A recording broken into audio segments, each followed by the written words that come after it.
ராமநாதபுரத்தில் தமிழக வெற்றிக் கழகம் சார்பில் நீர்மோர் பந்தல் திறப்பு. பொதுமக்கள் மத்தியில் பெரும் வரவேற்பு. ராமநாதபுரத்தில் தமிழ்நாடு முதலமைச்சரும் தமிழக வெற்றிக் கழக தலைவருமான ஜோசப் விஜய் அவர்களின் பிறந்தநாளை முன்னிட்டு பொதுமக்களின் கோடைகால தாகத்தை தணிக்கும் பொருட்டு அமைக்கப்பட்ட நீர்மோர் பந்தல் மக்கள் மத்தியில் பலத்த வரவேற்பை பெற்றுள்ளது. ராமநாதபுரம் புதிய பேருந்து நிலைய பகுதியில் இந்த நீர்மோர் பந்தல் திறப்பு விழா மிகச் சிறப்பாக நடைபெற்றது. தமிழக வெற்றிக் கழக தலைவர் ஜோசப் விஜய் அவர்களின் பிறந்தநாள் விழாவை முன்னிட்டு ராமநாதபுரம் கிழக்கு மாவட்ட செயலாளர் மலர்விழி ஜெயபாலா தலைமை தாங்கி ரிப்பன் வெட்டி இந்த நீர்மோர் பந்தலை திறந்து வைத்தார். தற்போது வாட்டி வதைக்கும் கோடை வெயிலின் தாக்கத்தில் இருந்து பொதுமக்களை குளிரூட்டும் வகையில் இந்த தற்காலிக பந்தல் அமைக்கப்பட்டுள்ளது. இதில் பேருந்து நிலையத்திற்கு வரும் பயணிகள் மற்றும் பொதுமக்களுக்கு குளிர்ச்சியான நீர்மோர், தர்பூசணி, ரசனா பானம், இளநீர் மற்றும் வெள்ளரிக்காய் உள்ளிட்ட பல்வேறு பொருட்கள் தாராளமாக வழங்கப்பட்டன.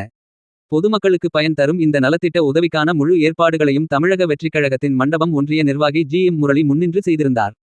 நிகழ்வில் திருப்புல்லானி கிழக்கு ஒன்றிய செயலாளர் செய்யது ஹபீபுல்லா, வண்ணாங்குண்டு ஊராட்சி செயலாளர் நசுருல்லாகான் உள்பட பலர் கலந்து கொண்டனர்.